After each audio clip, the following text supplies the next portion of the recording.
मांडून तुम्हा सर्वांना 20 तारखेला भास्कर जाधवलाच मतदान का करा हा विचार करण्याकरता म्हणून त्यांनी प्रत्येक मुद्दा मांडलेला आहे. मला असं वाटतं ते आमचे जुने जाणते मुस्लिम समाजातले ज्येष्ठ नेते त्या बाजूला सगळे बसलेत, ते सारखे माना असे करतात. जरा हवालदार सरका इकडे जरा प्लीज तुम्ही या माझ्या पुढे जवळ या. मी नितेश राणे नाही, भास्कर जाधव आहे. चला तुम्ही कोण उभे आहेत ते पण सरका कोण आहे? आमचे बावधनकर काय? अरे इकडे या, तुमचा मान पाहिला पत्रकार म्हणजे.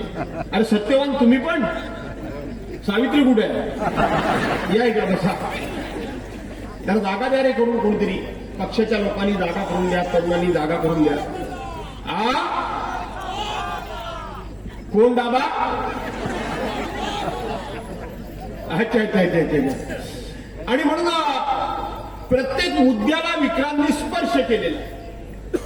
विशेष काय मी सांगायला पाहिजे अशातला भाग नाही, परंतु 24 तारखेला उमेदवारी अर्ज मी भरला आणि त्यानंतर जवळजवळ महाराष्ट्रामध्ये मी बऱ्याच ठिकाणी जाऊन आलो.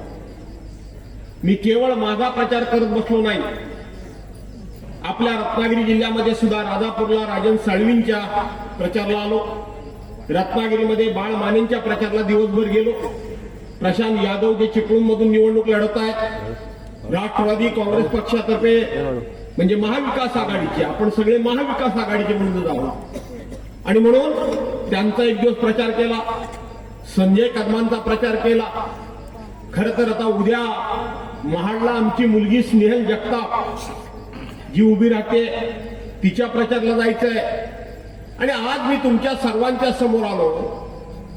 याच्यापूर्वी माझ्या मतदारसंघामध्ये जे काही 12.5-13 जिल्हा परिषदेचे गट आहेत, त्या प्रत्येक गटामध्ये विक्रांतचा आग्रह होता की प्रत्येक गटामध्ये पप्पा सभा झाली पाहिजे.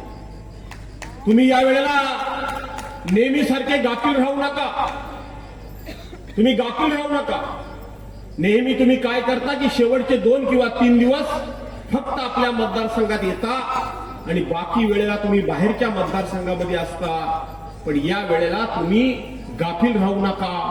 तुम्हाला आपल्या मतदारसंघामध्ये किमान प्रत्येक जिल्हा परिषद गटामध्ये एक तरी सभा घ्यायला हवी.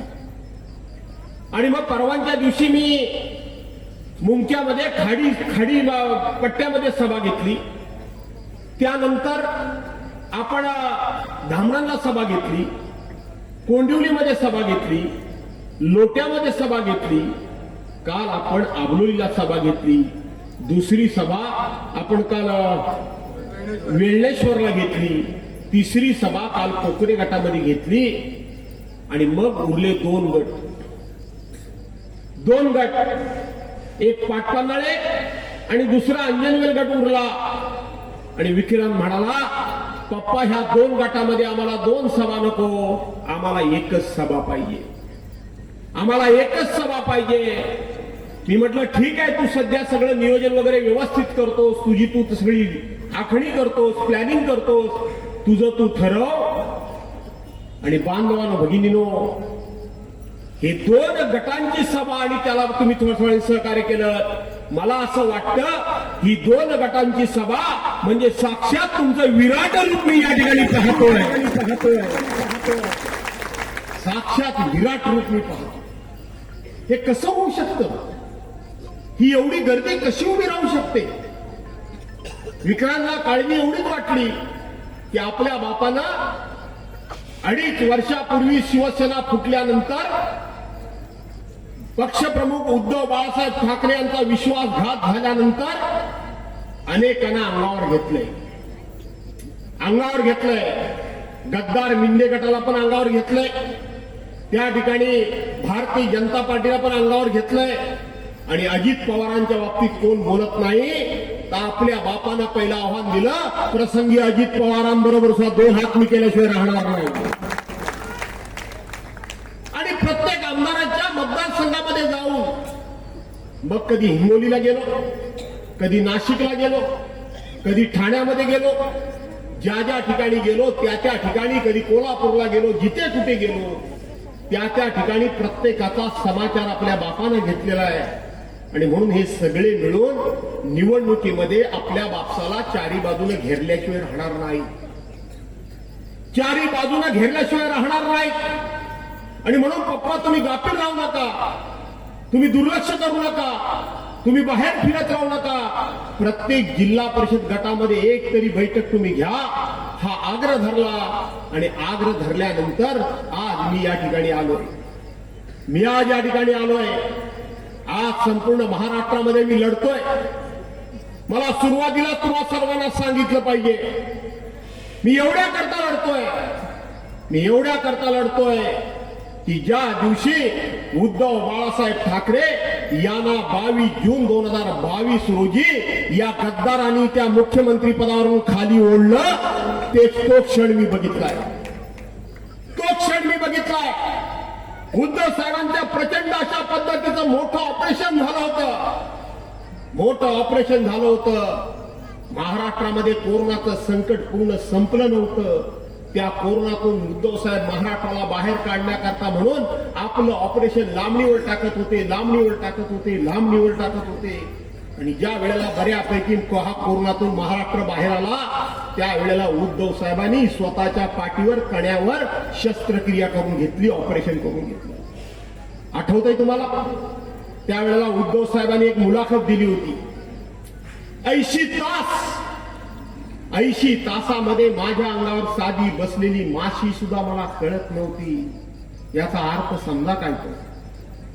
अर्थ समजा फार गंभीर परिस्थिती होती, धोक्याची परिस्थिती होती. आणि त्याच वेळेला विरोधक देव पाण्यामध्ये बुडवून बसले होते की बरं झालं आता उद्धव साहेब उठू शकणार नाही. उद्धव साहेब आता उठणं कठीण आहे. अर्थ समजून घ्या, उठणं कठीण आहे. आणि जर महाराष्ट्राचा मुख्यमंत्री जर उठला नाही तर आपोआप हे सरकार बरखास्त होणार आहे, हे सरकार गडगडणार आहे आणि आपोआप आम्हाला सरकार स्थापन करण्याची संधी मिळणार आहे. ते वाट बघत होते की उद्धव साहेब उठूच नाही. परंतु आई जगदंबेचा आशीर्वाद, मासाहेब आणि बाळासाहेबांचे आशीर्वाद, हळूहळू उद्धव साहेब हालचाल करायला लागले. हालचाल करता करता आधार घेऊन ते उठायला लागले, बसायला लागले. आधार घेऊनच ते बसत होते. आणि त्याच वेळेला ते हळूहळू महाराष्ट्राचा कारभार करायला लागले. आणि मग विरोधकांच्या पायाखालची वाळू घसरली. आता उद्धव बाळासाहेब ठाकरे उठायला लागले, ते मुख्यमंत्री म्हणून कारभार करायला लागले. आता आपल्याला सरकार कसं मिळेल, आता सरकार आपल्या कसं ताब्यात येईल. आणि मग त्याच वेळेला भारतीय जनता पार्टीनं, जी भारतीय जनता पार्टी शिवसेनेबरोबर 35 वर्ष होती, या महाराष्ट्रामध्ये भारतीय जनता पार्टीचं स्थान सुद्धा नव्हतं. त्या भारतीय जनता पार्टीला वाढवण्याचं काम ज्या शिवसेना प्रमुख मान्य बाळासाहेब ठाकरे यांनी केलं, त्याच भारतीय जनता पार्टीने शिवसेना प्रमुखांचा पुत्र इतका आजारी असताना या 40 गद्दारांना फोडलं आणि शिवसेना प्रमुख, आमचे पक्षप्रमुख उद्धव साहेबांना त्या ठिकाणी गादीवरून खाली ओढलं. त्यांना मुख्यमंत्री पदावरून पाय उतार केलं. मी तो प्रसंग पाहिलाय, मी बघितलाय. तुम्हालाही आठवत असेल 22 जूनला ज्या वेळेला वर्षा बंगला, मुख्यमंत्र्यांचा वर्षा बंगला उद्धव साहेबांनी सोडला, गाडीमध्ये बसले, त्यावेळेला उभा महाराष्ट्र ढसा रडत होता. एका प्रामाणिक माणसाला, एका साध्या सोप्या माणसाला, एका निष्कपट माणसाला विश्वासघातानं यांनी आज गादीवरून बाहेर टाकलं. आणि आज ते मातोश्रीकडे चालत चालले. धो पाऊस पडत होता. 8वी रात्र त्याही दिवशी मी उद्धव साहेबांबरोबर होतो. राज्यपालांच्या बंगल्यावर उद्धव साहेब राजीनामा द्यायला गेले, त्याही वेळेला मी उद्धव साहेबांबरोबर होतो. हे मी सगळं बघत होतो. आणि बघत असताना मी ही सगळी परिस्थिती बघितली. आणि त्या दिवशीच मी ठरवलं, जे काही व्हायचं ते होईल, जे काही संकट भोगावं लागेल ते भोगायचं, जे काही प्रसंग येतील त्याचा सामना करायचा. पण ज्यांनी माझ्या पक्षप्रमुखाला, ज्याने माझ्या पक्षप्रमुखाला या राजगादीवरून खाली ओढलं आणि स्वतःच्या गादीवर बसले, त्याला खाली ओढेपर्यंत गप्प बसायचं नाही, लढायचं नाही, लढायचं नाही.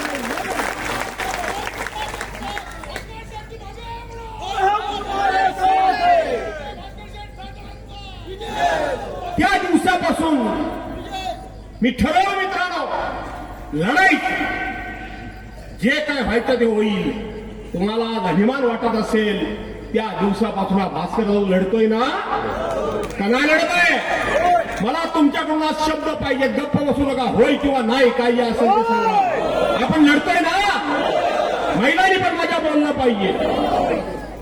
आज आपण लढतोय, स्वतःच्या स्वार्थाकरता लढत नाही.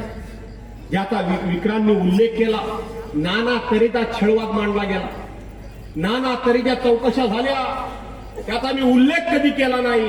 कारण मी जर उल्लेख केला असता तर माझ्या पाठीमागून असणारे सैन्य घाबरलं असतं. आमच्या सरदाराची ही परिस्थिती, तर आमचं काय? आमचं काय? नाना तऱ्हेच्या चौकशा लागल्या, नाना तऱ्हेच्या सामान्यातल्या सामान्य माणसाला जेलमध्ये जावं लागलं. संजय राऊतांनी, आमचे नेते संजय राऊत यांनी 50 लाख रुपये आपल्याकडून, आपल्या मित्राकडून चेकणी घेतले आणि परत दिले. ह्या एका मुद्द्यावर त्यांना जेलमध्ये टाकलं ना. अनिल देशमुख त्यांच्यावर खोटा 100 कोटी रुपये वसुलीचा आरोप केला. ज्यांनी आरोप केला त्यांनी शेवटी लिहून दिलं की माझ्याकडे कुठलाही पुरावा नाही, मी तो खोटा आरोप केला होता. तरी सुद्धा 14 महिने अनिल देशमुखांना जेलमध्ये जावं लागलं ना. नवाब मलिकांचा गुन्हा काय होता? काय गुन्हा काय होता नवाब मलिकांचा? ती प्रेस कॉन्फरन्स आठवा नवाब मलिकांची. दिवाळीच्या अगोदर 2, 3, 4 दिवस नवाब मलिकांनी प्रेस कॉन्फरन्स घेतली होती आणि त्यांनी सांगितलं होतं, दिवाळी हा शुभ सण आहे, आनंद व्यक्त करण्याचा सण आहे. दिवाळी हा सर्वांना शुभेच्छा देण्याचा सण आहे. दिवाळी होऊन जाऊ द्या, तोपर्यंत मी गप्प बसतो. आणि दिवाळी नंतर देवेंद्र फडणवीसांच्या पापाचा बॉम्ब गोळा मी फोडतो, हे नवाब मलिक बोलले. नवाब मलिक बोलले आणि अवघे 4 दिवस गेले. अवघे 4 दिवस गेले आणि नवाब मलिकांना जेलमध्ये जावं लागलं. कुठल्या गुन्ह्याखाली माहिती आहे तुम्हाला?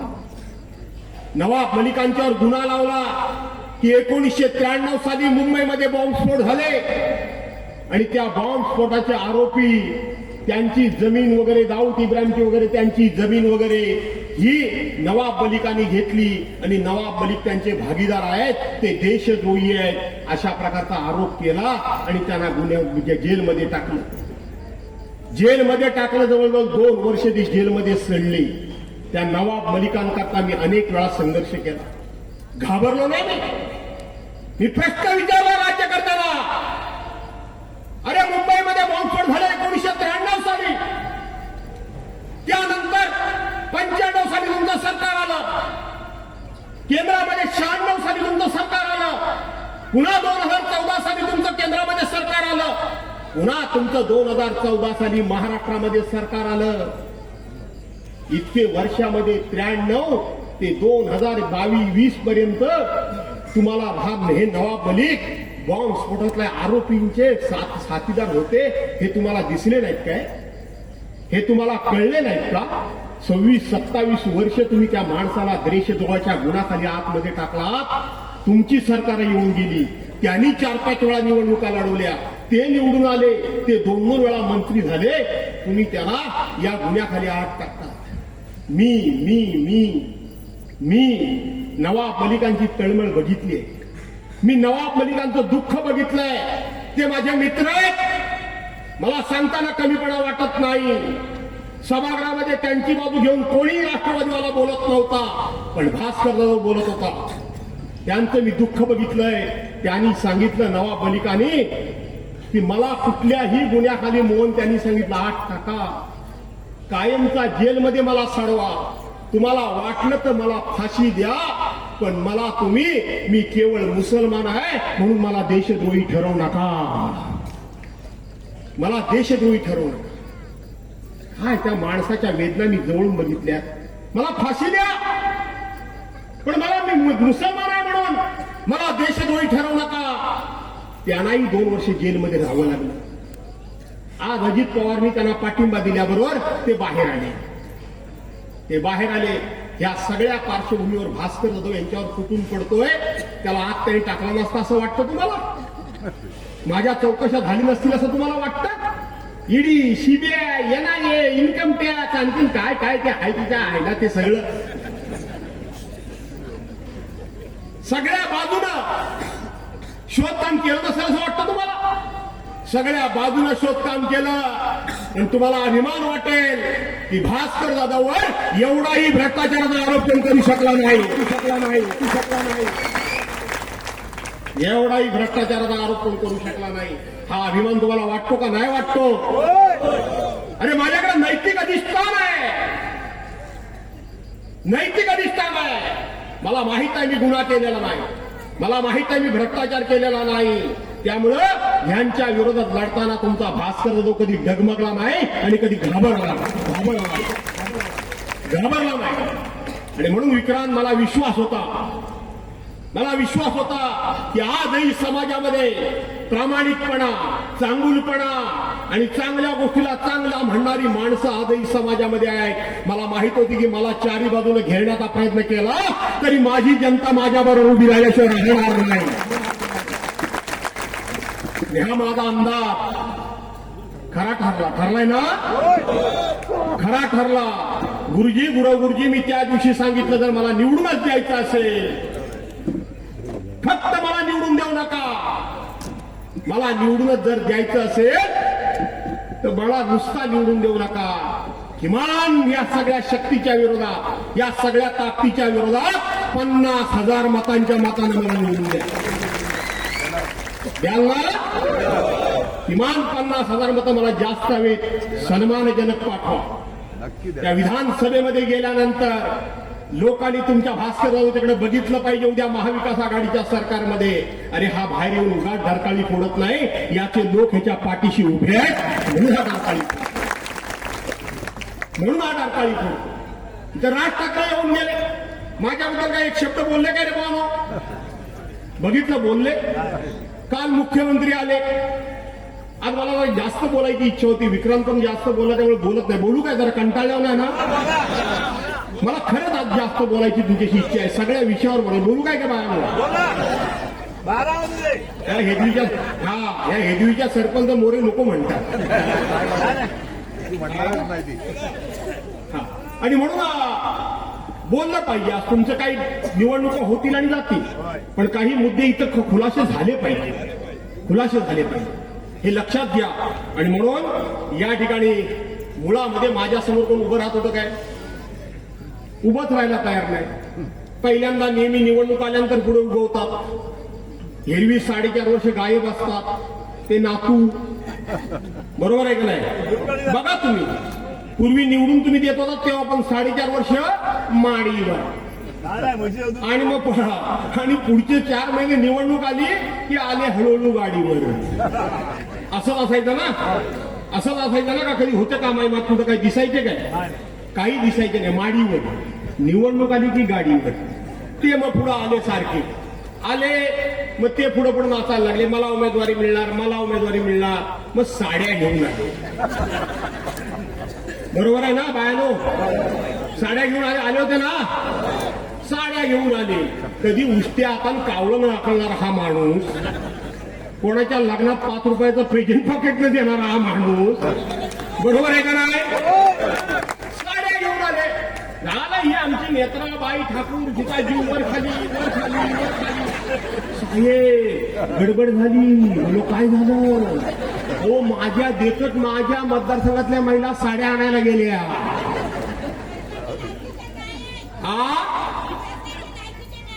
शाबास आणले. तिथं दाखवायला आणले ताई साडी आणले दाखवायला. म्हणून म्हटलं जरा बोलू ना तुमची 7-12 वेळ. अरे साड्या आणायला गेले.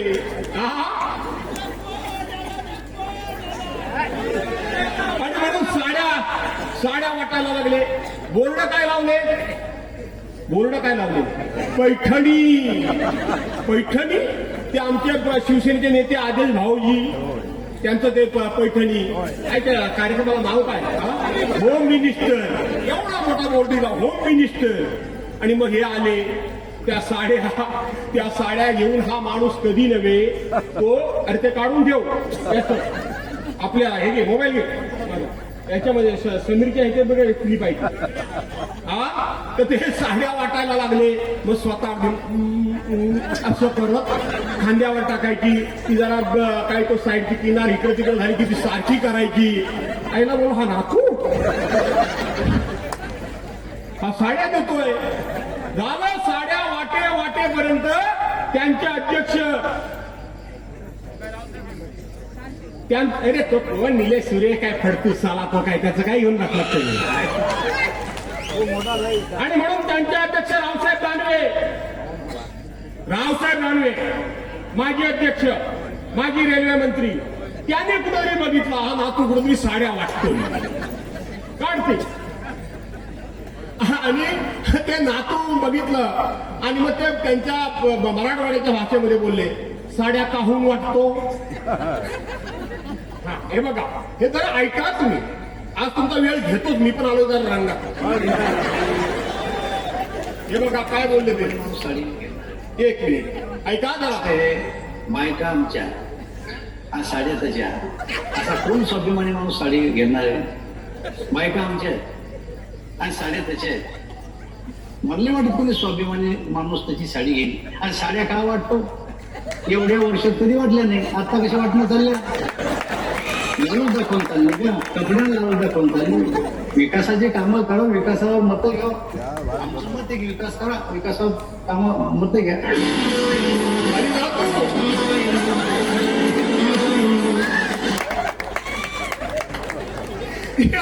ही क्लिप आली बाहेर आता नातूंची झाली पंचायत. बरं त्या साड्या सुद्धा कसल्या. मी आज सगळ्या साडीवाल्याला बोलवलं आणल्याच साड्या. आता ते ताई बोलली नेसण्याच्या लायकीच्या नाही धुतीवर चोता होतो चोता. आणि म्हणून मी सगळ्या साडीवाल्याला बोलवलं. अरे बाबा ही पैठणी ही किती रुपयाची सांग तुम्ही मला. नातू एवढा नातूनी खर्च केलेला नाही तो ते रवीचा वाट. आणि म्हणून नातू झाले उदार काय ते मला माहिती आहे. आणि मग ही साडी केवढीची आहे ती सांग तरी. त्या एक बघला 2 बघितला 3 बघितला. कोण म्हटले हो साहेब ही पैठणीचा नाहीच आहे. अरे म्हटलं नाही कसा पैठणीचा बोर्ड नाही म्हटलं ही पैठणी नाही. मग या साडीची किंमत किती आहे असेल तर कोण म्हणी 100 रुपये कोण म्हणी 125 रुपये. नाही म्हटलं एवढ्या कमी कशी असेल. साहेब म्हटला खरं सांगू काय ही 65 रुपयाला साडी मिळते. याला बाहेरनं खोका लावलेला प्लॅस्टिकचा म्हणून ही 75-80 रुपयाला 100 रुपयाला गेली असेल. प्लॅस्टिकच्या खोक्यात होती का नाही. लोकांना फसवता काय. आणि म्हणून मग रावसाहेब दानवेंचं त्या ठिकाणी आल्यानंतर साडी घेतली आणि नटू करत नाटू गेली. तो परत विपुल कदम आले की नाही. विपुल कदम आले. मग आता विपुल कदम आल्यानंतर शिवसेनेचे त्यांचे पदाधिकारी खुश झाले. म्हणजे नातू येऊन काय फायदा नाही ताक पाणी. आता म्हणजे हा विपुल कदम आलाय आता विपुल कदम भरपूर आपल्याला पैसे देईल ते खुश. तिकडनं 8-9 कार्यालय काढत आले म्हणजे भरपूर पैसा मिळेल. तो पण व्यापारीच आहे. त्यानं बघितला सगळं पाण्यात जाणार आहे भास्कर देवका ऐकणार नाही. मग ते गेले. मग आता आमचे मित्र राजेश बेंडल आलेत ना. आता आमचे मित्र राजेश बेंडल आलेत. हे बेंडल म्हणजे पहिल्यांदा कुणबी समाज म्हणून मी समाजात उभा राहणार म्हणून सांगितलं. नंतर मी बळीराज सेनेकडनं उभा राहणार म्हणून सांगितलं. नंतर गेले तटकरे साहेबांना राष्ट्रवादी अजितदादा गटात वगैरे भेटायला. सगळ्या बातम्या आल्या ना अजित पवार गटातला होणार. दुसऱ्या दिवशी सकाळी बघतात ते एकनाथ शिंदेकडनं उभे. तिथंही आता राजेश बेंडल आलेले आहेत. मी राजेश बेंडलांच्या बाबतीत फार काय बोलणार नाही पण नक्की त्यांच्या मुलाखतीबद्दल बोललाय. विक्रांत बोललाय मुलाखतीबद्दल बोलणार आहे आणि नातूंबद्दल बोलणार आहे. आणि काल राज्याचे मुख्यमंत्री आले एकनाथ शिंदे आले ना. ते काय म्हणाले. ते म्हणाले की एका आडीतली आडी म्हणजे पूर्वी खाली आंबा टाकायचा वरती पेंडा खाली पेंडा आंबे परत पेंडा अशी ती आडी तयार करायची. आता बॉक्समध्ये भरतात पेटीमध्ये भरतात बरोबर आहे ना. आणि म्हणून त्या एका पेटीमध्ये एक आंबा जर पुसका निघाला तर तो बाकीचे आंबे नासवून टाकतो, असं कोण म्हणाले? झाले माझे पत्रकार मित्र ताबडतोब धावत गेले कुठं, वेल्लेश्वरला मला गाठायला. हा कॅमेरा बिमाऱ्या घेऊन कुठं आमचा राजेश आहे, तो आमचा काय तो मंदार नाही उमेश आहे, लेले मंदार लेले, उमेश माझा हाईट गेले, मनोज लेले ते असा माझ्यासमोर कॅमेरा धरली आणि मला म्हणाले की मुख्यमंत्री असं असं बोलले, नासका आंबा तुमच्याबद्दल बोलले, त्याचं तुम्ही काय उत्तर द्याल काय? त्याला मी म्हटलं, अरे बाबांनो, त्यांनी माझं नाव घेतलेलं नाही, मला ते असं बोललेले नाही. ते नासका आंबा बोलत असताना बाजूला विनय नातू बसली होती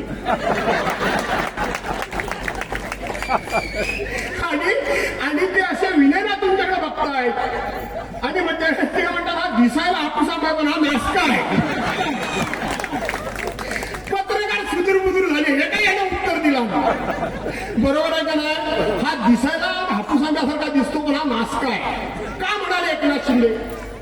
ते मला नाही बोलले, समजून घ्या तुम्ही, ते नातूनाच बोलले, विनय नातूनाच बोलले. का बोलले? त्यांना माहित आहे हे विनय नातू 1992 साली रमाकांत भाऊ बेलवलकर कैलासवासी, ते जिल्हा परिषद सदस्य, अब्बासबाई कारभारी पंचायत समिती सदस्य, मुळे वहिनी पंचायत समिती सदस्य, हे निवडून आले आणि हे पडले.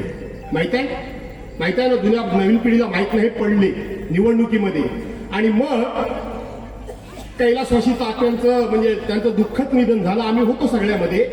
तर ते तात्या वारल्यानंतर मग ह्या गड्याला उभा केली बाबा जिल्हा परिषद मध्ये पडलेला. हे शिवसैनिकांच्या बळावर त्या निवडणुकीमध्ये निवडून आले. हे 95 साली शिवसेनेच्या बळावर निवडून आले. हे 99 साली शिवसेनेच्या बळावर निवडून आले. हे 2004 साली शिवसेनेच्या बळावर निवडून आले. आणि शिवसेनेच्या बळावर तुम्ही निवडून आला 4 वेळा. त्या शिवसैनिकांना पंचायत समितीचं एक उपसभापती पद पाहिजे होतं.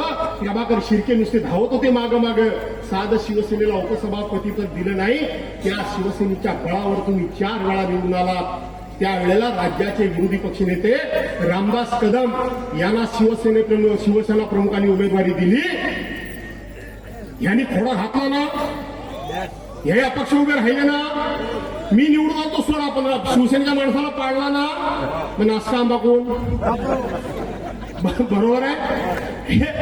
नासका आंबा 2004 साली 9 झाली झाला.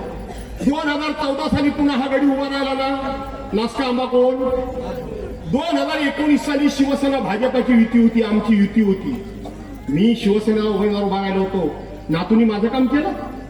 एकदा तरी माझ्या मिटिंगला आले, किती फोनाफोनी केली, काय केलं. भाजपाच्या बाबा भालेकर, यशवंतबाई, आमचे स्मिता धामनसकर आणि वगैरे दोघांचा यशवंतबाई बोललो, अंबाजी शेठ दाभोळकर बिचारे वारले. अशा ठराविक लोकांनी आणि बाकी कोणी चुकून काम केलं असेल. पण ह्या विनय नातूंनी युती होती. हे युतीचा धर्म सांगतात. हे युतीचा धर्म सांगतात. ह्यांना फक्त स्वार्थाचा धर्म माहिती आहे, युतीचा धर्म ह्यांना कधी माहिती नाही. आणि ह्यांनी मेसेज पाठवला, कमळ समजून घड्याळाचं बटन दाबा युती असताना. आणि या सगळ्या प्रवासामध्ये एकनाथ शिंदे हे उद्धव साहेबांच्या आणि बाळासाहेबांच्या सेनेतच होते की नाही. त्यामुळं आज ते नातू त्यांच्यावर असल्यामुळे त्यांना डायरेक्ट काय बोलू शकत नाही. पण त्यांना माहित आहे हा नासका आंबा आहे, हा नासका आंबा आहे. मला नाही बोलले, त्या विनय नातूलाच बोलले हा नासका आंबा आहे. दुसरं काय बोलले रे? काय नाही होते भाकरी करपली नंतर, पण आणखीन काहीतरी नातूबद्दल बोलले. ते सगळं नातूंना बोलले. दुसरं काय ते पत्रकार मला विचारायला लागले की ते म्हणाले भाकरी करपली ती परतायला हवी. आता पत्रकारांना काय माहित नाही किती तयारी जाईल. म्हटलं अरे भाकरी करपली ती परतायला पाहिजे, याचा अर्थ जे सरकार आहे त्याला बदलायला पाहिजे. बरोबर आहे की नाही? असाच अर्थ होतो की नाही? खरं आहे का नाही? जे सरकार आहे त्याला बदलायला पाहिजे. आणि म्हणून एकनाथ शिंदेना कळून चुकलंय. आपण शिवसेनेशी गद्दारी करून भाजपबरोबर गेलो. भाजप हा काही विश्वासाचा पक्ष नाही. आमच्या देखत सांगतात की देवेंद्र फडणवीस पुढचा मुख्यमंत्री 2029ला आम्हीच फक्त पक्ष आमचा एकटा पक्ष सत्ता आणणार, त्यामुळं आमची बहुतेक तिरडी ह्यांनी आताच उचललेली दिसते. त्यामुळं एकनाथ शिंदे सांगू शकत नाही की आमचं सरकार बदला. त्याने तुम्हाला इशारा केलाय की ही भाकरी करपली ती पलटा आणि आमचं सरकार घालवा आणि महाविकास आघाडीचं सरकार आहे. आता महाविकास आघाडीचं सरकार आणाल का नाही तुम्ही? महाविकास आघाडीचं सरकार आणा असं त्यांनी सांगितलं. दुसरं काय ते बोलले, तुम्हाला नकलाकार माणूस हवाय का कामाचा माणूस हवाय? नकलाकार म्हणजे मी, बरोबर आहे का नाही? आता मला सांगा, त्यांच्या बाजूला राजेश बेंडल उभे होते, फोटो काढून बघा काय नक्कल आहे राजेश बेंडलांची. बिचारा उभा आहे का झोपाय तोच कळत नाही. बघा तुम्ही, उभा आहे का झोपाय तोच कळतच नाही. आणि म्हणून काम करणारा माणूस कोण पाहिजे, तर काम करणारा त्यांनी इशारा केलाय. त्यांनी माझं नाव कसं घेणार? प्रचारला त्यांच्या आले ना. मी काम करणारा माणूस आहे का नाही? एकाच असं गाव सांगा की ज्या गावामध्ये मी विकासाचं काम केलं नाही. एकाच दुसरं काम राहिलं असेल, पण गाव कुठला चुकलेला नाही. कुठलाही चुकलेला नाही. आणि म्हणून नक्कल करायला अक्कल लागते, बरोबर आहे. आता मी भाषण करतोय, नुसतं भाषण वाचल्यासारखं केलं तुम्हाला बरं वाटेल काय? आता जरा मी तुम्हाला हसवतोय की नाही? तो माझं भाषण तुम्हाला आवडतंय का नाही? मग नक्कल केली म्हणून हसताय का नाही? आणि म्हणून एकनाथ शिंदेनी तुम्हाला सर्वांना सांगितलंय की नकला करणारा पण भास्कर जाधव आहे आणि काम करणारा पण भास्कर जाधव आहे. त्याला निवडून द्या, ज्यांना मला निवडून, म्हणजे मी तुमचं काम पण करीन आणि तुम्ही दमला भागला की तुम्हाला नक्कल करून जरा मनोरंजन पण करीन की नाही करीन? पण आता हे माझी टिंगल टवाली करतात नातू तू ना परशुराम आहेत काय? 2009 साली पद्मश्री आठवत असेल, पहिल्यांदा आपण गेलो 2008ला मळणच्या साडीवाडी, गोपाळ शेठ वाटले मला वाटतं त्यात गेलो आपण. नंतर गोपाळ शेठ साळींच्या घरी गेलो, तिथे एक वयोवृद्ध ग्रस्त बसले होते अशी पायावर पाय टाकून मस्तपैकी. आणि ते सगळं झालं आणि म्हणाले, जसं वाल्याचा वाल्या कोळी झाला, तो वाल्या कोळी होण्याकरता नारदानं सांगितलं की तू आता एकच काम कर, मरा मरा मरा मरा मारा मारा म्हण. मरा मारा म्हटलं म्हणजे राम राम होतं ना. तसं आता सर्वांनी नातू नातू नातू नातू नातू नातू ना करा. नातू तुम्ही आता नातू नातू करा म्हणजे तुना तुना होईल, बरोबर आहे की नाही? आता तुना तुना नाचतोय. हे परशुराम ओकांनी सांगितलं तुना तुना. आता तुम्ही सांगतो नातू साहेब, तुमचा राजकारणातला सगळा आता बदला बंद झाला, हे लक्षात ठेवा. काय परवाच्या दिवशी नातूंनी दिलेली मुलाखत बघा, सगळ्या समाजाच्या लोकांनी नातूंनी दिलेली मुलाखत बघा. अत्यंत विषारी मुलाखत आहे नातूंची, अत्यंत विषारी. मी माझ्या आयुष्यामध्ये अशी विषारी केली नाही. बोलण्याच्या भाषेखाली समाजामध्ये वाद लावायचा हेतू आहे त्यांचा. कुणबी विरुद्ध मराठा अशा प्रकारचा वाद लावण्याचा डाव आहे त्यांचा. बघा मी तुम्हाला सांगतो, निवडणुका होतील आणि जातील, कोण हरेल आणि कोण जिंकेल याची पर्वा करण्याची गरज नाही. पण गावगाडा हा अनेक जातींनी एकत्र गाव येऊन तो गावगाडा चालतो, बरोबर आहे ना? का नाही बरोबर आहे? आणि म्हणून हे वाद लावायला बसलेत. विनय नातूंचं पाप आहे. विनय नातूंच्या मनामध्ये पाप आहे की विनय नातूंना कळतंय की आता मला मिळालं नाही, आता कोणालाही मिळता कामा नये. विनय नातूंनी भाजप पक्ष तर संपवला, विनय नातूंनीच संपवला. हे जिल्हाध्यक्ष होते, काय केलं पक्ष करता येईल? काही केलेलं नाही.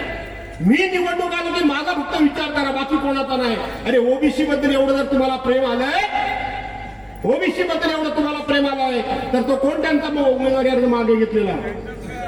हा संतोष जैतापकर. तुम्हाला उमेदवारी मिळत नाही, मग तुम्ही त्या संतोष जैतापकरचं का नाव फोरमाई केलं? ओबीसी बद्दल तुम्हाला प्रेम नाही, तुम्हाला फक्त तुमचा स्वार्थ कळतो, बाकी काही कळत नाही.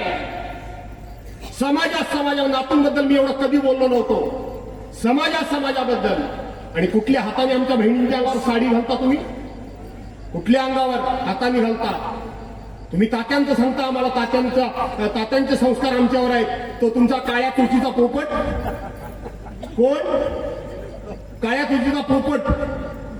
अरे तुम्ही बाजूला बसता, तो निलेश सुर्वे या भाजपचा अध्यक्ष निलेश सुर्वे इतक्या माझ्या विरोधात मुलाखती देतो सकाळ संध्याकाळ. माझं वय काय, तुझं वय काय? तुझ्या वडिलांच्या वयाचा माणूस मी. नुसतं एकेरी नावानं अरे तुरे करत असतो. हे तुमचे संस्कार? तात्यांनी तुम्हाला हे संस्कार शिकवले? पण तुम्ही विनय नातूंनी संस्कार मात्र निलेश सुर्वेवर केले. तात्यांच्या बरोबर काम केलेली जुनी जाणती माणसं जरा विनय नातूंच्या कडेला बसा. ते जर कोणी असला तर आता कोणची नावं घेतो ते तुमच्या लक्षात येईल. अरे विश्वनाथ जरा इकडे ये. अरे विश्वनाथ, तात्यांच्या बरोबर काम केलेली माणसं. अरे विश्वनाथ, अरे गणपत कुठे आहेस? गणपत, तात्यांच्या बरोबर काम केलेली माणसं. अरे अशोक, तू दिसलाच नाही बरेच दिवस. तुमच्या आत्याने का नावं लिहून आणली? नावं जरा वाचतो, थांबा वाचू काय? अरे तुकारामा, तू काय त्यांच्या पाचवीच्या घोगऱ्या खाल्ल्यास का? असं खरंय का नाही मुळे भाऊ? अहो हा विनय नातू आज मी पहिल्यांदा अहो हा म्हणतोय. मी याला नेहमी अहो जाऊ बोलतो. हे विनय नातू, माझं वय किती आहे? 68. आणि ह्याचं वय किती झालं कोकण्याचं? माझ्यापेक्षा 20 वर्षांचं मी नक्की असेल. सभागृहामध्ये अरे भास्कर जरा तू एक काम कर. हा काय म्हणताय साहेब? नातू साहेब काय म्हणताय? एक भास्कर काम कर. हे अरे तुरे बोलणारे हे संस्कार ह्यांच्या कार्यकर्त्यांच्यावर झाले. संस्कार ह्यांच्या कार्यकर्त्यांवर झाले. हा काळ्या कोचीचा पोपट सकाळ संध्याकाळ मला अरे तुरे करतो आणि तात्यांचे संस्कार आम्हाला हे शिकवतात. तात्यांचे हे संस्कार त्या निलेश राणेंनी, नाव घेत नाही मी त्याचं, निलेश राणेंनी ह्या इथं येऊन माझ्या आई बहिणीबद्दल वापरलेले शब्द तुम्ही ऐकलेत ना? आहेत ना तुमच्याकडे क्लिपा? या तिथं जातीत आहे दिले नाही हे नासका आंबा हसत होते. मग त्यांचे लोक समर्थन करायला लागले. नाही, त्याचं असं झालं. तो नेमका काय बोलणार ते विनयजींना माहीत नव्हतं. जरूर माहीत नव्हतं असं मी मान्य करतो. पण त्याच्यानंतर त्यांच्या तालुका अध्यक्षांनी, त्यांच्या जिल्हा अध्यक्षांनी, स्वतः विनय नातूंनी त्या ठिकाणी प्रेस कॉन्फरन्स घेऊन, मुलाखती घेऊन त्या भाषेचं समर्थन केलं. हे तात्यांचे संस्कार तुमच्यावर. अरे हिऱ्याच्या पोटी गारगोटी जन्माला आलात तुम्ही, गारगोटी हे संस्कार. आणि त्या हाताने माझ्या बहिणींच्या अंगावर तुम्ही साडी घालता. त्या हाताने ज्याने घेतलेली आहे साडी. मी भाऊ म्हणून तुम्हाला सांगतो, मी तुमचा भाऊ आहे ना, भाऊ म्हणून सांगतो. त्या ठिकाणी जे शेतामध्ये डुकरं येऊ नये, भेकरी येऊ नये, ससे येऊ नये आणि शेत खाऊ नये माहिती ना, त्याच्याकरता बांधतो ना, तिथं पडदा बांधा. पुढच्या दिवाळीला भास्कर जाधव तुम्हाला भाऊ मिळणार साडी नाही. भास्कर जाधव देतो. सन्मानाची असेल, निष्ठेची असेल, प्रामाणिकपणाची असेल आणि स्वतःच्या कष्टानं कमवलेल्या पैशाची असेल. कुणीतरी दिलेल्या पैशाची नाही, कुणीतरी साड्या आणून दिलेल्या त्यातल्या नाही. सुरतला जाऊन, गुवाहाटीला जाऊन, गोव्यात जाऊन, मुंबईमध्ये जाऊन 50 खोके, 50 खोके. त्या 50 खोक्यातली नसेल तर हा तुमचा भाऊ स्वतःच्या कष्टाने आणून तुम्हाला साडी देईल. ती सगळ्यात तुम्हाला आनंदाची वाटेल, ती तुम्हाला आठवण्याची वाटेल. हा भाऊ तुमचा दिवाळीला देईल, 100% देईल. सांगणार काय ना, हे इलेक्शन करता वाटायला आले, बरोबर आहे. ही माझी बायको, म्हणजे माझीच बायको असं मी म्हणतो. ही माझी बायको इथं बसली. काय ग बायानो, मी 2007 साली इथे या तालुक्यात कामाला आलो.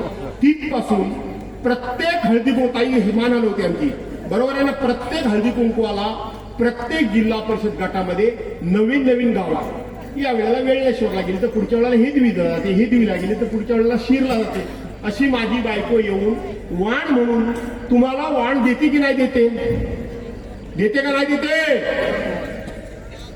अशी वर्षाला 5-10 हजार किलो वाणं वाटलं. कधी आम्ही बोर्ड लावला भास्कर दादांचा?